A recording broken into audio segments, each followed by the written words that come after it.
we started at TransHack in 2014 in Chicago. And I'm here to basically reflect a little bit on lessons that we learned in the 2.5 years of our work together. Just so you know a little bit about us, I will screen share here so you can see a little bit about what we do. One second.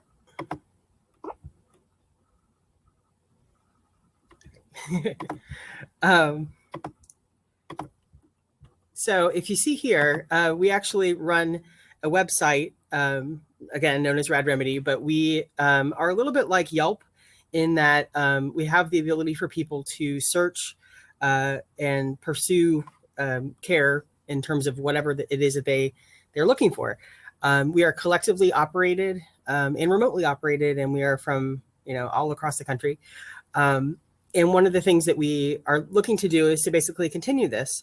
But going back to when we were at TransHack, this all came out of an idea that I had where I was running into trouble as an activist, being able to properly get referral information for myself and for folks who needed things. And so I ended up doing, not being a tech person myself, I ended up going to TransHack and kind of presenting an idea, as so many folks always do at hackathons, and finding a team of people that was interested in coming together and working on it. And 2 years later, we have about 3,300 providers in our database. We are nationwide and actually worldwide now. We've got Rad is being used as a model for similar efforts in Australia. They've launched their version, and we are also pursuing other projects too. So just to go into a little bit more information about what we're doing right now, we have obviously the Rad database, which is what we're most known for. But we've also got a zine series, which is known as Dr. Rad's Super Sparkly, Super Splendid, Very Queer Health Show, which we have live and available here under zines. And what we basically try to do with that is to make health information, easily accessible to people in a comic form. So do check that out if you get a minute. But we've also built in a consulting practice known as Remedy On Demand, which is our way of changing the systems that people have to engage with. So if you're a patient of a medical provider who's awful, we can work with that provider to improve their services and to make things better.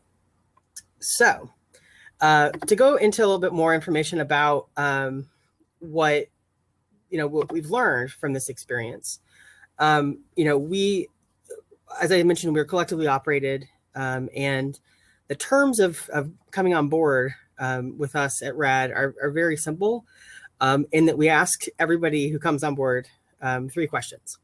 We say, what do you like to do? What are you good at? And how much time do you have? And those questions guide everything. They guide us connecting people to projects.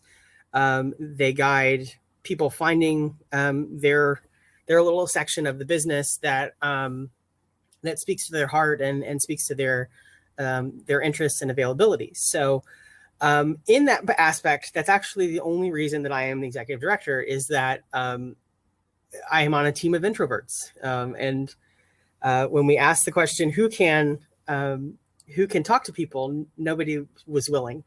So as I imagine many tech folks are, we have lots of introverts. I'm an ambivert, so I'm willing to do it if I have to.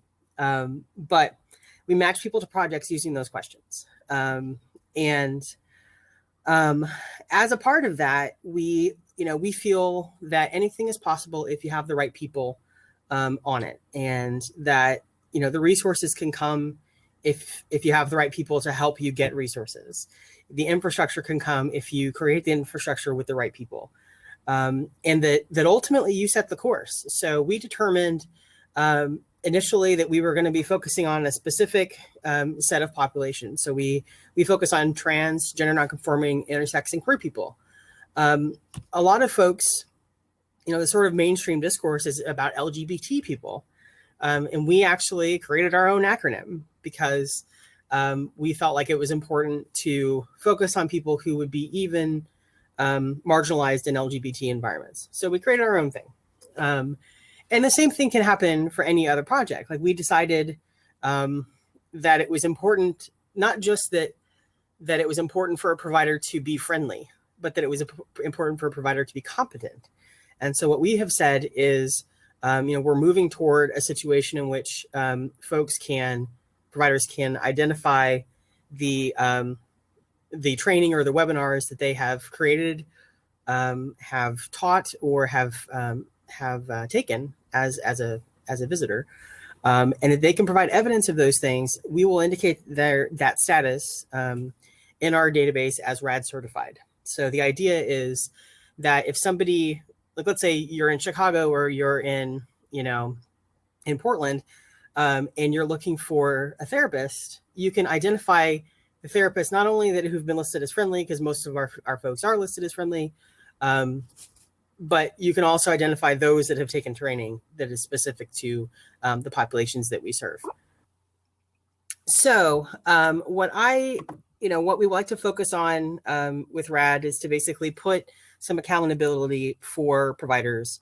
And that in addition to that, we feel that it's important to tease out the notion of a trans-friendly provider. We feel like there's not a universally trans-friendly provider because people in trans communities are not necessarily universal people. We're individuals, and we are, folks who have individual intersecting identities and other pieces that we bring to it. So one of the pieces that we have tried to do has been to make it available to our users to self-select optionally in their settings. I will show you a screen share here of what I mean. But they will self-select the user, their user settings in terms of their identities that they may have. So right now you're looking at my user settings, and then you've got identities optional. And we have the ability to have folks self-select among the pieces of their identities that they want to bring to the table when they make a review. And what this does for us is that we can see then how, at the review side of things, how these various identities might impact the process of getting care. And we can see and tease out the way in which care happens for people. So I'll give an example here really quick.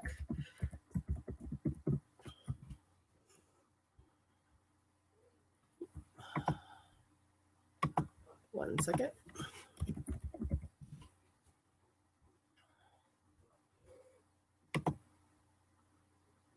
This is a New York-based community clinic, and you'll see that they've indicated that they serve, FTEMs and trans women here.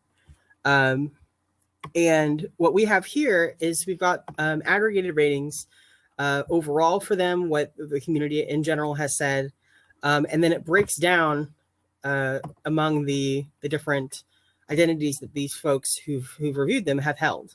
So, we've also break down among the staff, the provider, and the intake, because we also feel like it's important that if you might have a situation in which you may have a provider who's great, but then the intake staff or maybe the phlebotomist are awful, and there's the ability to suss out that.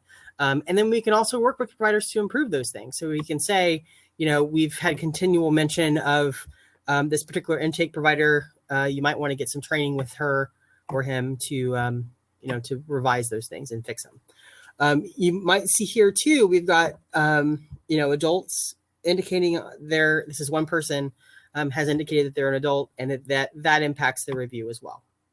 So what we basically try to do is to tease those things out. And we feel like it's really important. And then we can also go back to providers and we can say, you're doing very well, it seems, with, queer people, for example, but your aspects with trans people are could use some improvement. If you'd like to improve this, let us know and we can work with you.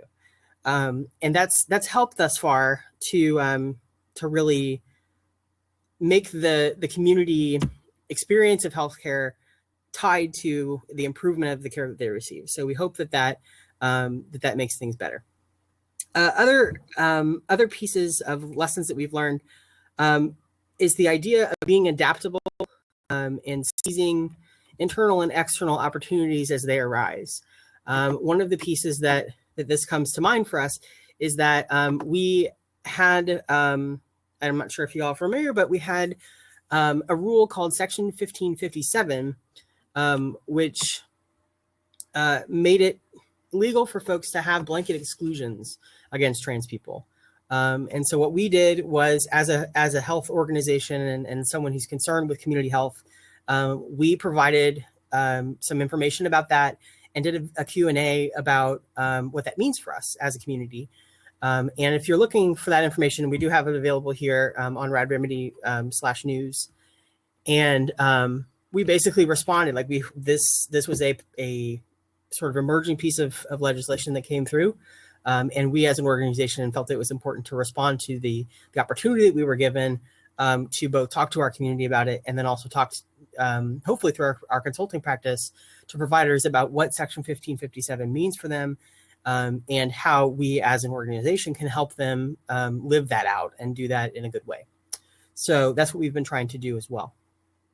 Similarly, we had a similar thing with the sort of pending open service for trans military folks. And we have basically tried to respond to that by making sure that we are listing TRICARE, which is the military insurance, available, providers, which is a limited set of people, but identifying those folks and then having the ability for people to identify if they should like to identify in their identity settings as well. And we're working with other organizations to see how that works. Other pieces that we've been doing is to try and connect with the various aspects of community. So, we're in conversation with Sex Workers Outreach Project and about making sure not only that we work with them on their pros network to find and identify providers that are sex worker friendly,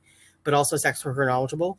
And we're trying to see with them about the best way forward for them to have the pros network. And if RAD can provide any technology to them or any codes that they can go forth and do what they want to do, we're happy to do it. But that brings us to another point, which is for us, the ability to have open source and to be operating it as an open source entity has been amazing because it's meant that we can have conversations with groups like Sparta or groups like SWAP and also our Australian project. We can have those conversations and we can say, whether you want to, we can incorporate your data into our data set, or we can provide our technology to you and you can provide your own, you can create your own thing.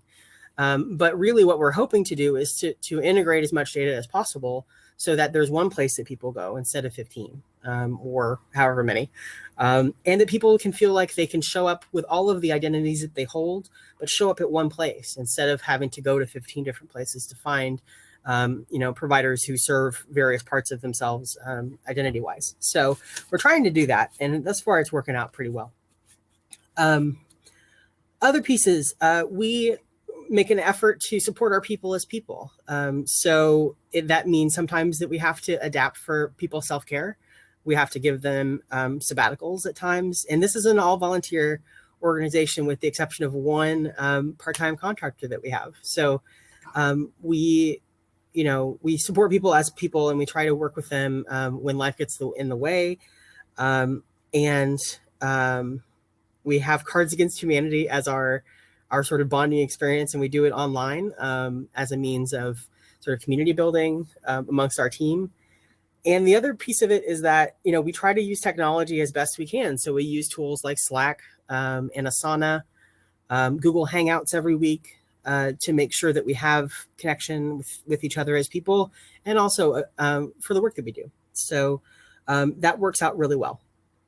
Things that did not work out so well. Our tech people often find that they get involved in projects that take off and they go crazy.